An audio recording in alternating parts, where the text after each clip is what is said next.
Good morning, Wednesday, the 15th of May, and we're here to look at some of the astrology for today. So I'm going to get straight on with sharing the chart with you, and we're going to view that one. This is a slightly different layout, right? If you prefer this layout with myself and the chart side by side, then let me know. I don't know. I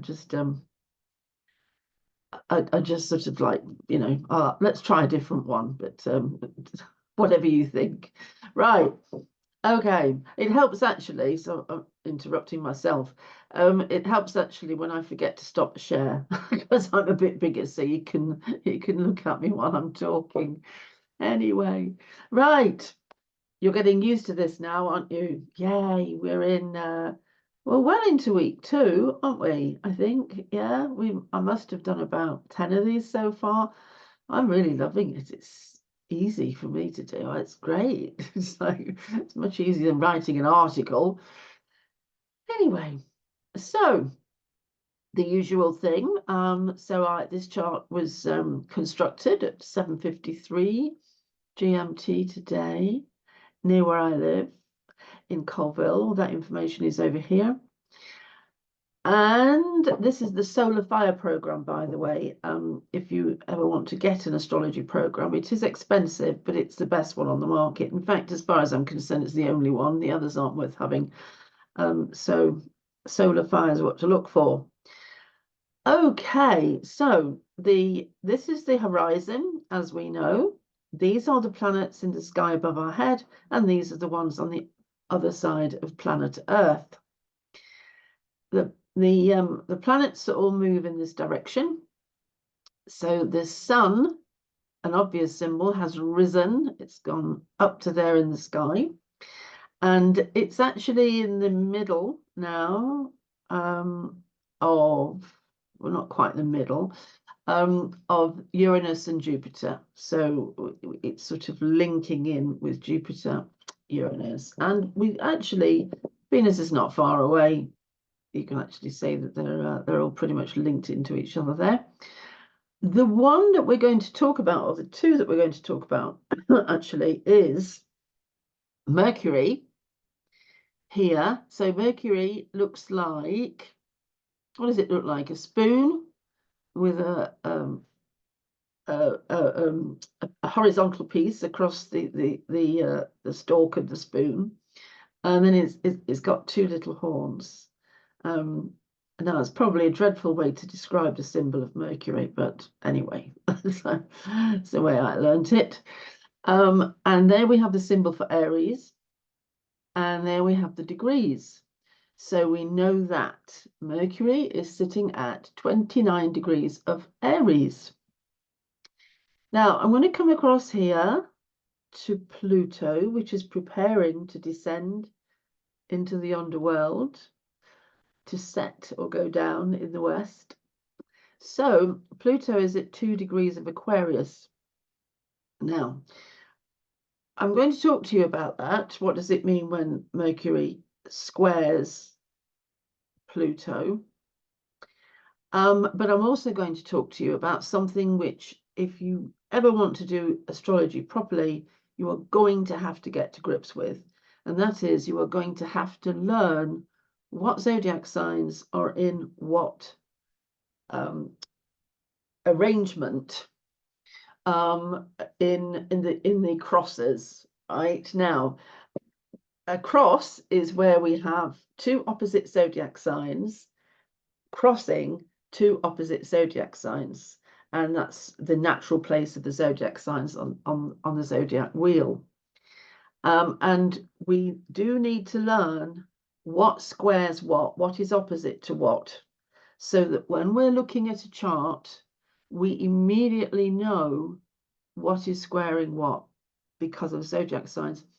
Now, if Mercury is at 29 degrees of Aries, then it's just about to go into Taurus, that's right. And so once it gets into Taurus, Taurus is the zodiac sign which squares Aquarius. Now we say square because there is a 90-degree angle between them. So where we've got Taurus, for instance, opposite Taurus, we've got Scorpio, and there is 180 degrees between them. And then crossing that, we've got Aquarius and Leo. And so 90 degrees from Leo to Taurus, 90 degrees from Taurus to Aquarius, 90 degrees from Aquarius to Scorpio. And that will add up to 360 degrees, which is the amount of degrees in a circle. I want us to learn these crosses so that you can repeat them in your sleep, so that in the moment you look at an astrology chart, you go, oh yeah, I know what crosses Taurus, Leo, and Aquarius. Because you're going to have to make these, you're going to have to recognize these things straight away in order to be able to communicate and keep the flow going, the conversation of astrology going. So if Mercury is about to move into Taurus, and it will be there quite quickly, it will certainly be there tomorrow, and it will be exact to this square with Pluto at 2 degrees of Aquarius. So we'll have 2 degrees of Taurus and 2 degrees of Aquarius. If not tomorrow night, then it will certainly be the early hours of the next day. So I know that they are square because Taurus squares Aquarius, and I've got that in my head. Otherwise, I'm fumbling around thinking, oh, wait a minute, where is 2 degrees Taurus? What relationship does that have with Aquarius? You haven't got time to do all that. You've got to learn it off by heart. Okay, now I'll talk, as I say, I'll talk about that in a moment, and then we'll look at the fixed cross, and we need to start learning some of these because it's important to you to be a better astrologer. That's why you're listening, isn't it? Great. Now, I can come out of this share, can't I? And there we are. And we will now look at what it means when Pluto is squaring Mercury. Or actually, I've just said that wrong. It's Mercury that's squaring Pluto. The faster planet does the action to the slower planet. So Mercury squares Pluto. So my apologies, I did get that wrong. Okay, well, what we do is we break it down. First of all, we need to understand what Mercury represents. Then we need to understand what Pluto represents. And then we need to understand the aspect between them. So that's the amount of degrees between them. And that will give us some more meaning. And then we need to string that meaning together to understand what it means for us below. What might we be engaged with? Okay. So Mercury, well, represents journeys, news, communication, noticing things. When you notice something, you're noticing it with your mind. And that is a Mercury function. Now, it also represents things like short journeys, local neighborhood, and siblings even. But you have to decide in the context that you are looking at it, whether or not it does describe a sibling or whether or not it's describing a journey. You've got to be able to pick that out. So that's Mercury. And now we'll look at Pluto. So Pluto represents the generative, regenerative, and generative process of life. It represents the DNA, if you like, or the genes, or the primordial essence of life, and its need to keep fulfilling itself, keep moving, keep growing. Pluto wants to take everything and move it on to what it must become, because life has this programming, which means it must move forward no matter what happens. Life must begin again. Life must come from old life. And that is something that is perpetual and infinite forever and always will be. So we people, humans, we're just grains of sand on a beach, part of this process. Pluto is the actual process. It's like a Mother Nature process, but far bigger because it's at cosmic levels. It is about survival. And Pluto can bring fear to human beings because of the huge power involved. There are some fabulous mythology. There is some fabulous mythology about Pluto, and that all adds to the hushed secrecy and the sense of fear. But at the end of the day, yes, Pluto does represent birth and death. It does. But we need to remember that it's birth and death. And there is great birth in great death. In death, there is birth. So if you had a twig, when the leaf falls off it in autumn, you can see behind it the little bud that is next year's twig. There is always something connected which brings it back into life, the cycle of life.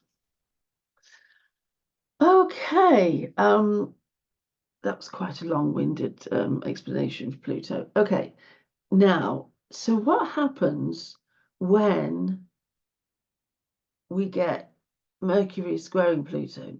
Well, the first thing to understand, sorry, the last thing to understand, putting all these separate things before us, is that the square means that you're backed into a corner, that you're forced to take an action that you didn't want to take, that there's a pebble in your shoe or a thorn in the side, something that irritates, and it's causing you to have to move somehow. Okay, so now we can say that